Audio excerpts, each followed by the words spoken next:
하나님의 말씀 함께 보겠습니다. 구약성경 에스겔 37장 11절에서 14절까지의 말씀입니다. 에스겔 37장 11절에서 14절까지의 말씀을 제가 봉독해 드리겠습니다. 또 내게 이르시되 인자야, 이 뼈들은 이스라엘 온 족속이라. 그들이 이르기를 우리의 뼈들이 말랐고 우리의 소망이 없어졌으니 우리는 다 멸절되었다 하느니라. 그러므로 너는 대언하여 그들에게 이르기를 주 여호와께서 이같이 말씀하시기를 내 백성들아, 내가 너희 무덤을 열고 너희로 거기에서 나오게 하고 이스라엘 땅으로 돌아가게 하리라. 내 백성들아, 내가 너희 무덤을 열고 너희로 거기에서 나오게 한즉 너희는 내가 여호와인 줄을 알리라. 내가 또 내 영을 너희 속에 두어 너희가 살아나게 하고 내가 또 너희를 너희 고국 땅에 두리니 나 여호와가 이 일을 말하고 이룬 줄을 너희가 알리라. 여호와의 말씀이니라. 아멘.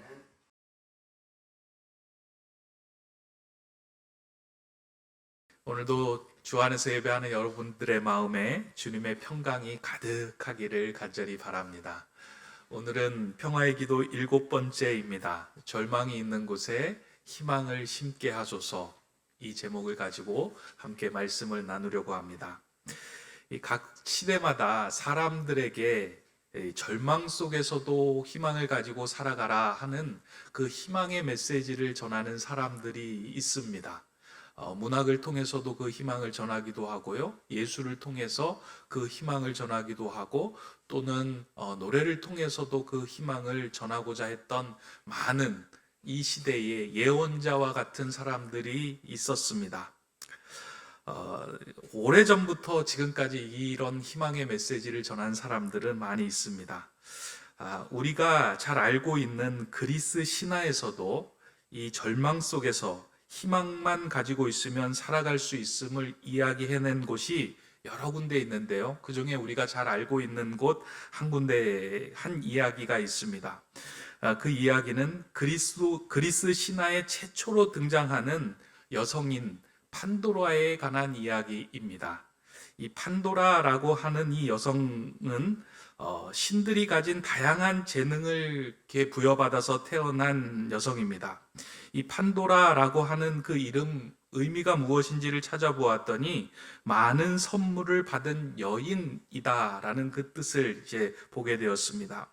이러한 많은 재능을 가지고 태어난 여인에게 제우스 신이 그에게 한 상자를 주면서 이것만큼은 절대 열지 말라고 그에게 건네줍니다. 그러나 호기심 많은 판도라는 그 상자를 받자 그 안에 있는 것이 궁금해서 그 상자를 열게 됩니다.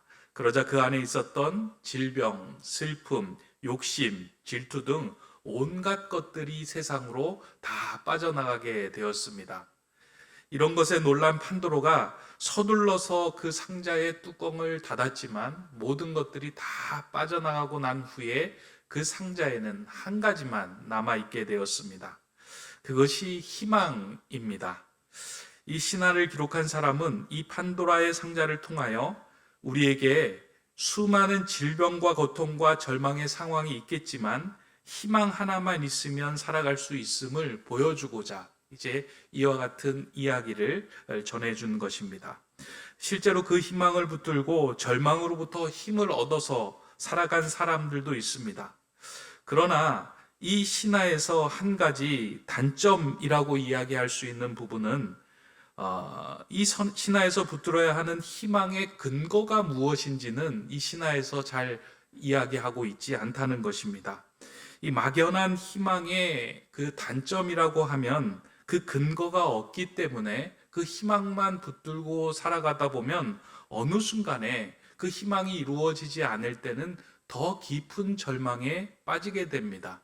그래서 우리가 절망을 가지고 살아갈 때요, 야, 희망을 가져.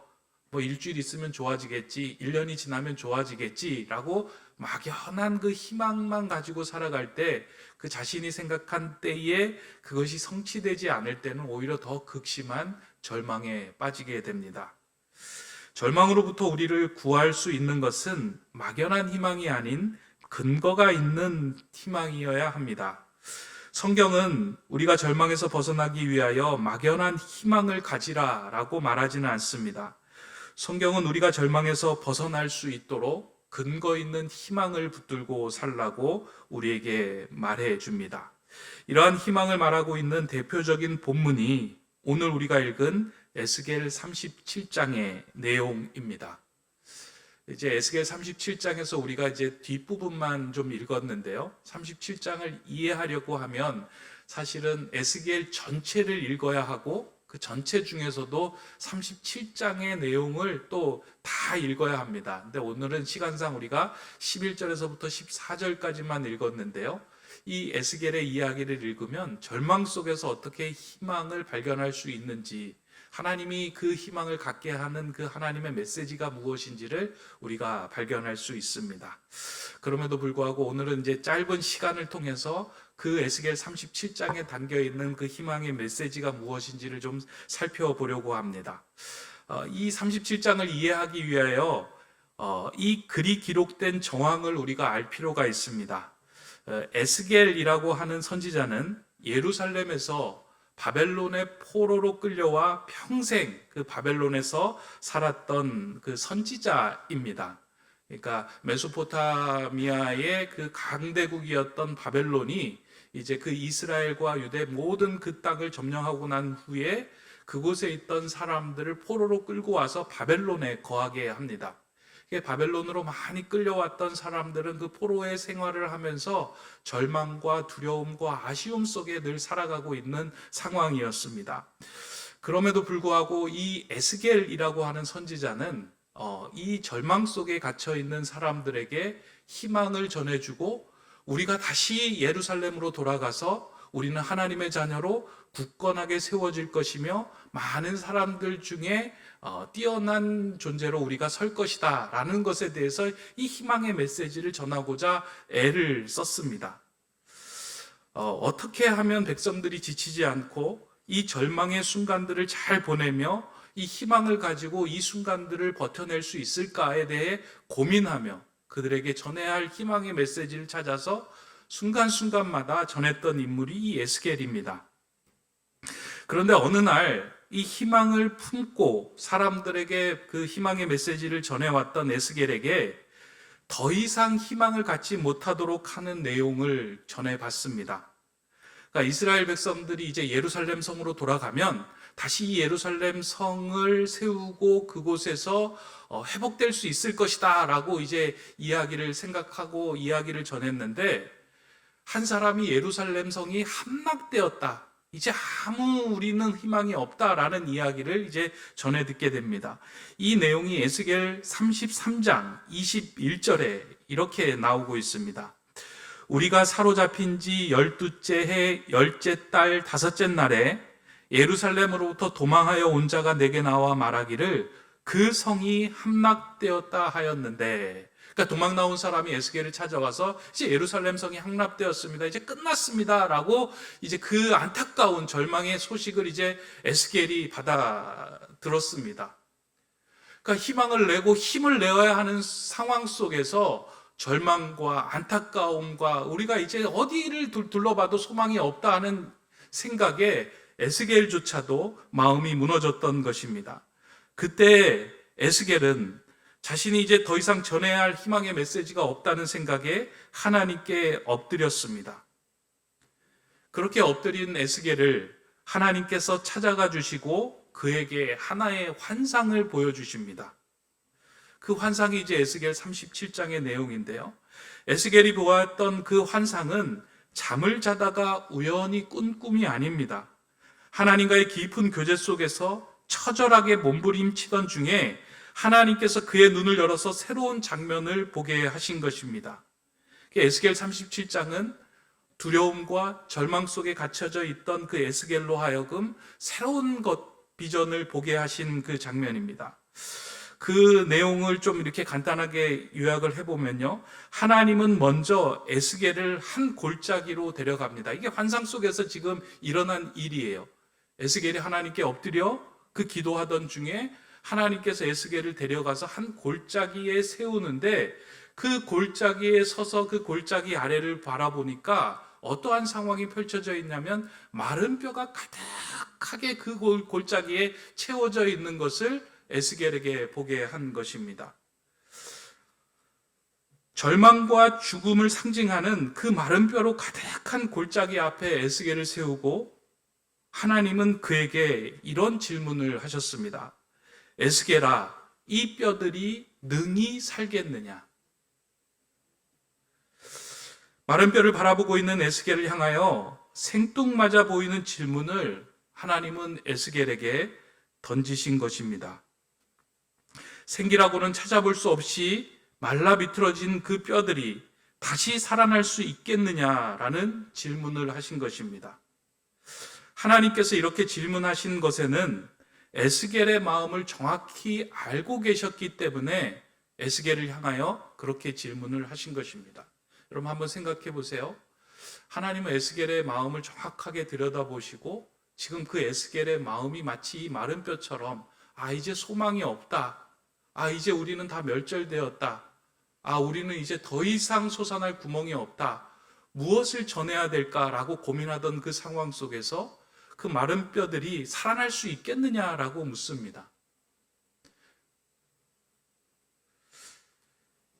에스겔의 마음이 무너진 그 상황을 향하여 하나님이 그런 질문을 던진 것입니다.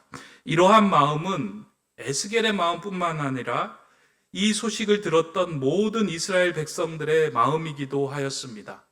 예루살렘 성의 함락 소식을 듣고 이스라엘 백성들도 이제 우리는 끝났다. 더 이상 소망이 없다. 멸절되었다. 라고 생각을 하였습니다.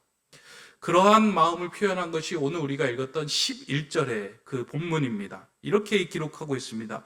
또 내게 이르시되 인자야, 이 뼈들은 이스라엘 온 족속이라. 그들이 이르기를 우리의 뼈들이 말랐고 우리의 소망이 없어졌으니 우리는 다 멸절되었다 하느니라. 그 마른 뼈가 이스라엘 족속이고 그 이스라엘 족속이 가진 마음의 상태가 마른 뼈와 같은 상태였다라고 하나님께서 말씀하신 것입니다. 하나님이 이러한 절망감에 가득 찬 이스라엘 백성과 에스겔을 향하여 질문을 던지십니다. 이 뼈들이 능히 살겠느냐? 도저히 가망이 없는 것들이 살아날 수 있겠느냐? 하고 에스겔에게 물으신 것입니다. 저는 지난 한 주간 이 본문을 가지고 이제 말씀을 준비를 하면서요. 이 마른 뼈들이 살아날 수 있겠느냐? 하신 이 질문이 저를 향하여, 우리 교회를 향하여, 그리고 이 땅을 향하여 하시는 하나님의 질문이 아닌가 하는 생각처럼 여겨졌습니다. 우리는 하나님을 신뢰하고 믿고 있지만 눈앞에 닥친 상황이 우리의 눈에 더 이상 소망이 없겠다라고 생각할 때 우리는 절망감에 사로잡힙니다. 우리의 마음의 뼈가 말라 비틀어지고요. 우리의 육신의 뼈, 영혼의 뼈가 말라 비틀어집니다. 하나님을 믿고 있음에도 불구하고 우리의 모든 뼈가 다 말라져서 소망이 사라진다라고 여겨질 때가 있습니다.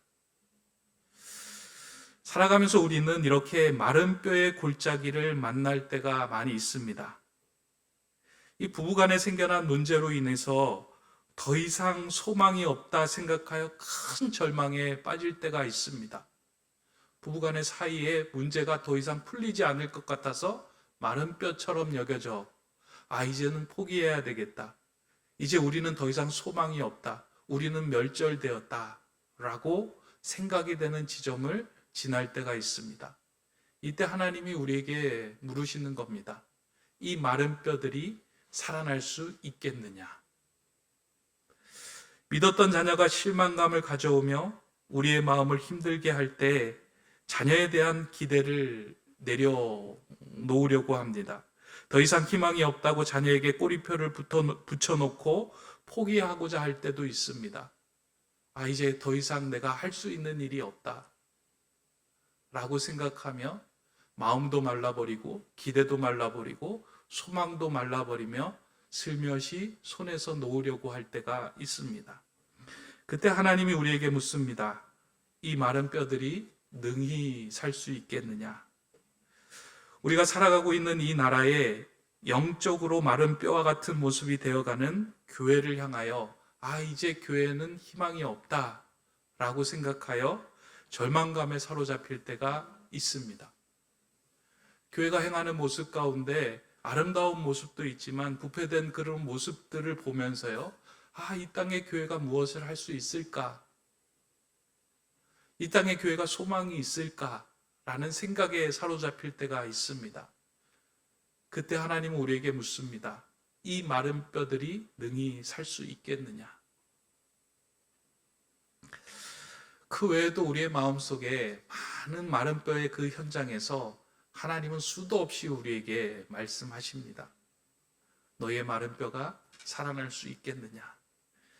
이때 우리는 무엇이라고 대답을 할 수 있겠습니까? 성경에서 에스겔은 이러한 주님의 물음에 이렇게 대답합니다. 에스겔 37장 3절의 말씀입니다. 그가 내게 이르시되 인자야 이 뼈들이 능히 살 수 있겠느냐 하시기로 내가 대답하되 주 여호와여 주께서 아시나이다. 그러니까 에스겔은 이 마른 뼈들이 능히 살 수 있겠느냐라고 질문할 때 주 여호와여 주님만이 아십니다 라고 대답을 합니다. 어떻게 보면 이 대답은 확실한 대답이 아닌 것처럼 우리가 보여집니다. 그러니까 약간 회피성 대답처럼 보여지기도 합니다. 그러니까 살 수 있겠느냐? 그러면 네, 살 수 있습니다. 아니면 못 살 것 같습니다. 라고 얘기를 하면 좋은데 주님만이 아십니다. 라고 이야기하는 것이 어떻게 보면 주님의 대답에 대해서 회피하는 것처럼 보일 수 있습니다. 그런데 에스겔의 이 대답은 회피성의 대답이 아니라 깊은 숙고에서 나온 답변이었습니다. 우리는 믿음이 좋은 사람을 생각을 할 때 하나님이 말씀하시면 네, 아멘이라고 그냥 아무런 생각을 거치지 않고 대답하는 것, 그것이 좋은 신앙이라고 생각할 때가 있습니다. 그리고 내가 기도하면 즉시 응답을 받아야만 내 기도가 효험이 있다라고 생각하기도 합니다. 그런데 신앙은 내가 기도한 대로 이루어지는 것을 믿는 것이 아니라 하나님의 계획을 철저히 신뢰하는 것입니다. 나는 모르지만 하나님이 계획이 있습니다. 마찬가지로 에스겔은 그 절망의 상황에서 희망을 주시는 분은 오직 하나님이심을 인정하며 겸손하게 대답한 것입니다. 아마 여러분들 네, 주님만이 아십니다 하는 이 대답을 들을 때 성경에서 생각나는 한 인물이 있을 겁니다. 여기 신약 성경에서요. 베드로의 대답도 이러했거든요. 부활하신 주님께서 베드로를 찾아가셔서 그 베드로를 향하여 이렇게 묻잖아요. 요한의 아들 시몬아, 내가 나를 사랑하느냐라고 묻습니다. 그때 베드로가 한 대답이 주님, 당신께서 아십니다라고 대답을 합니다. 이 대답도 사실은 이렇게 아리까리하죠. 내가 나를 사랑하느냐라고 했을 때 사랑합니다, 안 합니다 라고 대답해야지 그 말이 맞는 것 같은데 주님만이 아십니다 라고 대답을 합니다. 왜 베드로는 이렇게 대답을 했을까요? 3번이나 물었는데 주님만이 아십니다, 주님만이 아십니다, 주님만이 아십니다 라고 대답을 합니다. 베드로가 이렇게 대답한 이유가 있습니다. 그 이전에 베드로가 예수님께서 내가 십자가를 지고 죽을 것이다 라고 얘기했을 때 호기롭게 호언장담하며 그렇게 얘기하죠. 나도 주님과 함께 죽겠습니다. 나도 주님이 가시는 길을 따라가겠습니다. 내가 그 십자가를 내가 지고 가겠습니다 라고 호언장담했던 인물이 베드로입니다. 근데 절망과 두려움의 순간에 쌓이는 그 상황 속에서 자기가 한 말을 지키지 못하는 것을 보면서 나는 내가 한 말조차도 지키지 못하는 연약한 인간이구나. 내 상황은 사실 하나님께서 가장 잘 아시는구나 라는 생각에 겸손하게 내 상황을 하나님께서 가장 잘 아시고 내 대답을 하나님께서 가장 잘 아십니다. 당신을 사랑합니다 이상의 대답이 주님께서 아십니다. 그 대답이었던 것입니다. 하나님은 이렇게 주님만이 아십니다 라고 하는 이 대답을 듣고 난 후에 에스겔에게 이제 마른 뼈가 살아나는 그 환상을 보여주십니다. 37장 이제 그 중간 부분을 보면은요, 하나님의 말씀을 그 마른 뼈들에게 대언하라 라고 에스겔에게 이야기를 하죠. 그러자 에스겔이 이제 마른 뼈를 향하여 대언을 할 때에 뼈들이 조각조각 맞추어지고 마른 뼈에 힘줄이 생기고 살이 오르며 가죽이 덮어져서 사람의 형상을 가지게 된다라고 성경이 이제 기록하고 있습니다. 절망의 골짜기에 소망의 하나님의 말씀이 임하는 순간에 그곳이 생명의 장소로 바뀌는 것을 보여주고 묘사해 주었습니다. 그런데 그러한 변화를 보여주던 중에 하나님은 잠시 그 장면을 멈추고 그들의 상태를 에스겔로 하여금 보게 합니다. 마른 뼈가 살아나고 힘줄과 가죽이 덮여 사람의 형상을 가졌는데 라고 한숨을 쉬고 난 다음에 그 속에는 생기가 없었더라 라고 이야기해요. 그러니까 말씀이 전해지는 그 자리에, 하나님의 말씀이 대언하여지는 그 자리에 마른 뼈가 맞춰지고 힘줄이 생기고 가죽이 덮여져서 이제 사람의 형상을 갖췄는데 그 속에 생기는 없었더라라고 이야기를 합니다. 여기서 말한 생기는 하나님의 영, 하나님의 숨, 하나님의 성령을 의미합니다. 히브리어는 이것을 루아흐라고 하는데 바람, 성령, 생기라는 말로 사용되고 있습니다.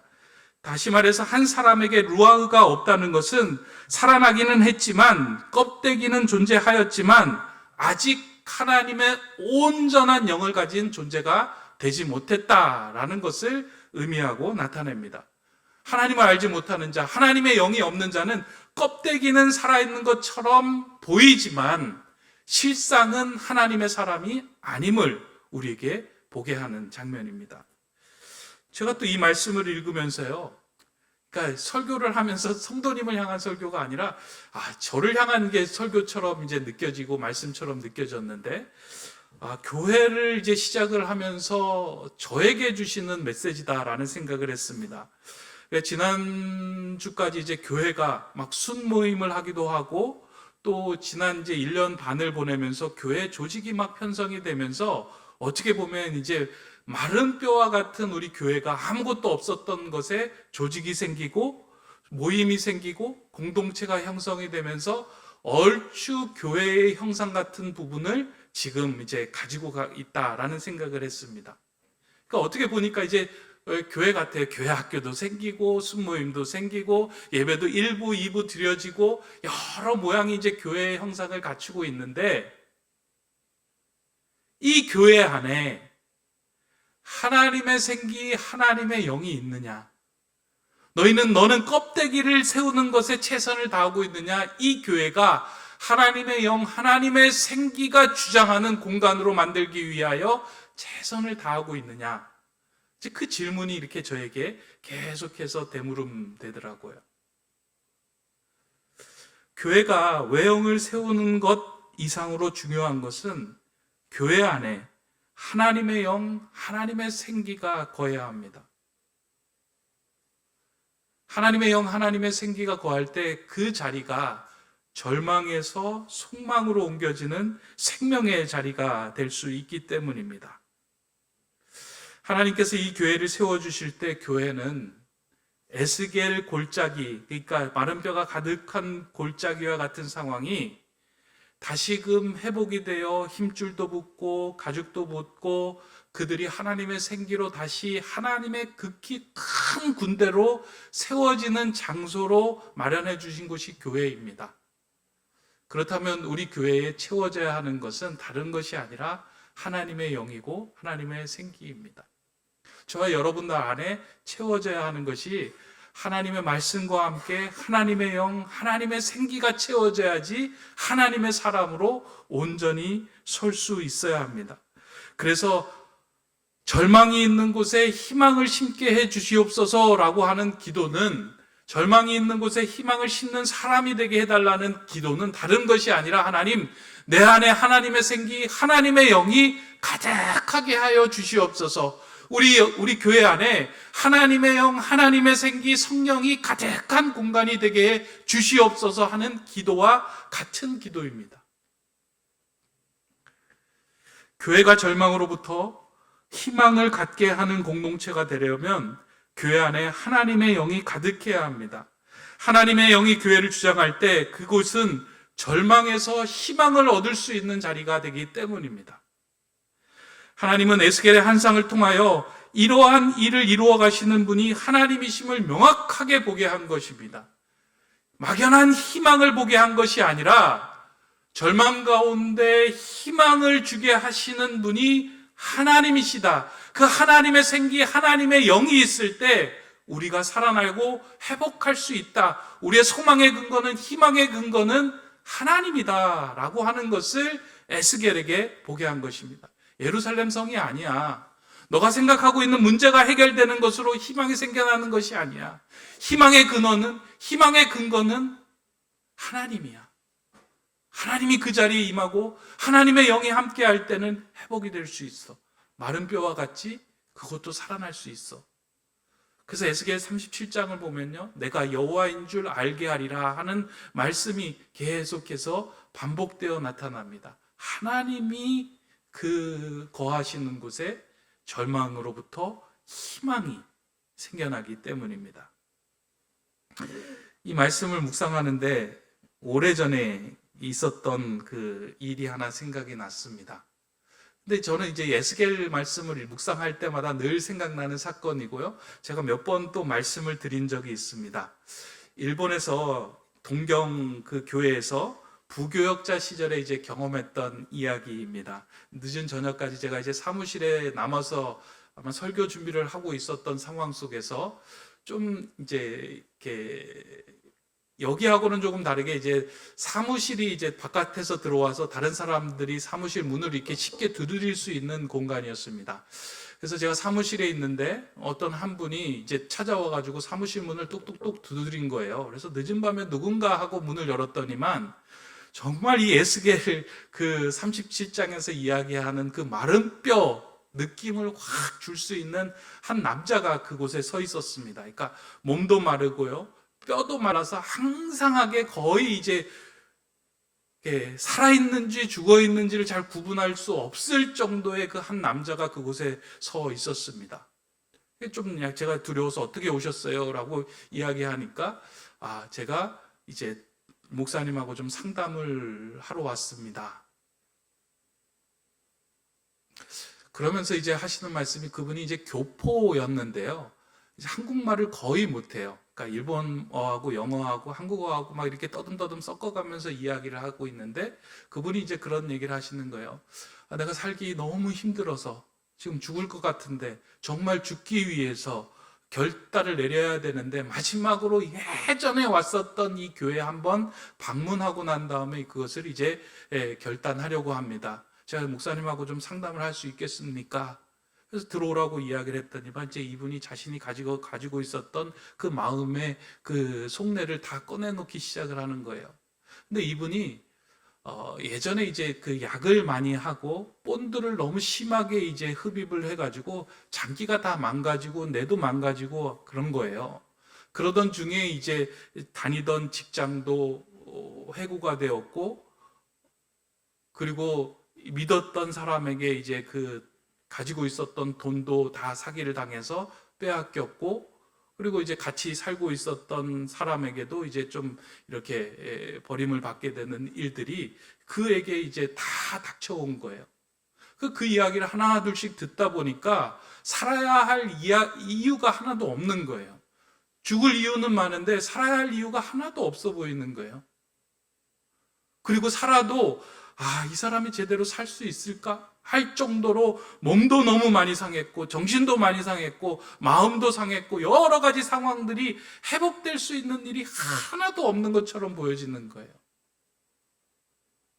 근데 저에게 와가지고 상담하고 결단하겠습니다 라고 이야기를 하니까, 제가 그때 이제 목회 초년생이잖아요. 저는 부교역자로 있었고 또 담임 목사님이 계셨는데, 담임 목사님 있을 때 이런 상담을 하지, 그때 이제 그런 생각을 많이 했어요. 하필이면 제가 부교역자인데 내가 뭘 한다고 이 사람에게 해줄 말도 없고, 이게 노하우가 좀 있으면, 영적인 노하우가 있으면 이 사람이 가야 할 길을 좀 제시도 해주고, 이 사람에게 이럴 때는 이렇게 해야 됩니다 라고 얘기를 해주면 좋을 텐데 아무것도 없는 거예요. 머리가 백지가 되는 거예요. 그래서 제가 기도하는 마음으로 그냥 제가 그때 이제 생각이 났던 것이 무엇이었냐면, 성경 말씀을 좀 전해드려야 되겠다. 그래서 요한복음의 5장의 말씀을 제가 펴놓고 38년 된 병자가 예수님을 만남을 통해서 회복이 되는 그 이야기를 성경을 읽어드리고 난 다음에 그런 말씀을 드렸어요. 예수님을 만나면 사는데요, 당신이 이 교회로 발걸음을 오게 하신 것은 하나님이 당신을 죽이려고 한 것이 아니라 하나님이 당신을 살리게 하려 이리로 인도하신 것일 것입니다. 그 하나님이 당신을 살게 하실 것입니다. 그래야 한 주간 동안 좀 이렇게 말씀을 읽어보시고, 그리고 교회에 또 이번 주에 교회에 오셔가지고 또 다음 이야기를 좀 나눴으면 좋겠습니다. 어떻게든 이제 한 주간 또 제가 책임을 안 지려고, 주일에 이제 오시면 뭐 담임 목사님 만나서 이제 그 이유는 담임 목사님이 책임져야 되니까 그렇게 이제 이야기를 하고 말씀을 드렸는데요. 그분이 이제 제 얘기를 잘 듣고 한 주간 말씀을 읽고 난 다음에 교회를 방문하신 거예요. 그때 방문하고 난 다음에요, 이분이 조금씩 이제 변화가 생겼어요. 본드를 끊기 시작했고, 또 직장에 또 취직을 하기 시작을 했고, 또 살아갈 소망을 가지면서 교회 안에서 이제 생활을 하기 시작을 했어요. 변화가 일어난 거죠. 그리고 난 후에 저는 이제 한국으로 돌아왔습니다. 한국으로 돌아오고 난 후에 이제 한 3년이 지나고 난 다음에 다시 제가 이제 교회로 나가가지고 제가 이제 그 교회에서 예배를 드리고 있는데, 그분이 우연히 길을 가다가 예배 안으로 들어오신 거예요. 예배로 들어오셔가지고 저를 보고 놀라고, 저도 그분을 보고 놀라고, 그리고 그분이 저희 교회에서 제가 있는 동안 6년 동안 함께 이제 신앙생활을 하셨어요. 신앙생활을 하면서 저에게 큰 도움을 많이 주었습니다.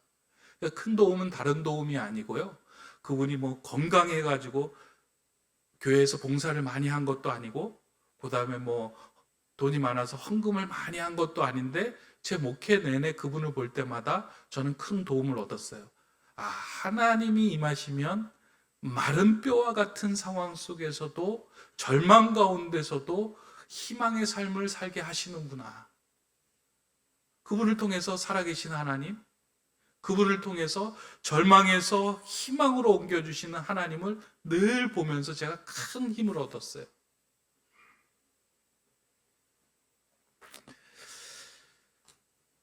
저는 개인적으로 부족한 점이 참 많이 있습니다. 목회를 하면서도 뭐 이렇게 주변에 이 목회자들을 보면 참 많이 부족하다 하는 것들을 느낄 수 있는데요. 그럼에도 불구하고 제가 이렇게 담대하게 목회를 할 수 있는 이유는 한 가지입니다. 제가 믿는 하나님이 능력의 하나님이기 때문입니다. 제가 기도하면 사람들이 막 낫거나 회복되지 않더라고요. 발떡발떡 일어나면 좋겠는데, 제가 문제 있는 것을 가지고 기도한다고 해도 하루아침에 그 문제가 회복되지는 않더라고요. 그런데 제가 전하는 하나님을 성도님들이 만나고 그분이 직접 대면하는 그 상황을 통해서 그런 역사가 일어나는 거예요. 제가 하는 것이 아니고요, 하나님이 각 사람 한 사람을 직접 대면하고 만나는 그 자리에서 마른 뼈의 골짜기에서 생명이 살아나는 그 역사의 현장이 각 사람에게서 일어나는 거예요. 그건 제가 힘이 있는 것이 아니고요, 하나님의 능력이 있고 하나님의 힘이 있고 하나님이 그런 생명을 일으키실 수 있는 분이기 때문입니다. 그 하나님을 제가 믿고 있기 때문에 담대하게 목회할 수 있습니다. 제가 부족하지만요, 제가 믿는 하나님은 강하시고 능력이 있으시고 우리에게 절망 가운데 소망을 일으키시는 하나님이기 때문입니다. 사랑하는 성도 여러분, 여러분의 삶 가운데 마른 뼈, 그런 골짜기처럼 도저히 살아날 소망이 없는 것과 같은 상황을 지날 때가 여러분들이 있을 겁니다. 또 그런 상황에 처해 계실 수도 있습니다. 그때 우리가 해야 할 일은 한 가지예요. 하나님께 엎드려서요, 하나님, 이 절망의 자리에 소망, 희망, 생명, 하나님의 생기가 임하게 해 주십시오. 나도 살아나고 싶습니다. 이 마른 뼈들이 살아나는 그 은혜를 나도 경험하고 싶습니다. 그래서 절망이 있는 곳에 저도 희망을 심는 그 평화의 도구로 살아가기를 소망합니다. 그렇게 간구하실 때요, 하나님은 여러분을 들어서 에스겔이 보았던 그 환상 가운데, 에스겔이 느꼈던 그 은혜 가운데 여러분들을 세워주시고 회복해 하실 것입니다. 저는 우리 교회가 그런 교회가 되기를 소망합니다. 목회자가 능력이 있어서 막 부흥하는 교회도 좋지만, 우리 하나님이 능력 있는 하나님을 우리 성도님들 각 사람이 만나서 마른 뼈에서 하나님이 귀히 쓰시는 극히 큰 군대로 일어나는 은총과 은혜가 우리 교회 안에, 저와 여러분의 삶 안에서 매일매일 일어나기를 간절히 소망합니다. 그런 마음으로 절망이 있는 곳에 희망을 심는 평화의 도구로 쓰임받게 하소서. 이 기도가 더 깊어지기를 간절히 간구합니다. 기도하겠습니다. 소망의 주님, 절망이 가득한 곳에 희망을 심는 평화의 도구가 되길 원합니다. 내 삶 속에서 마른 뼈와 같은 상황들이 소망의 하나님으로 먼저 회복됨을 누리게 하시고, 그로 인하여 절망이 있는 곳에 희망의 씨앗을 심는 우리가 되게 하여 주시옵소서. 하나님께서 세워주신 우리 높은 뜻 세움교회가 예배할 때마다 하나님의 생기로 인하여 마른 뼈가 살아나는 은혜의 골짜기가 되게 하여 주시옵소서. 우리의 소망이요 생명이신 예수 그리스도의 이름으로 기도드립니다. 아멘.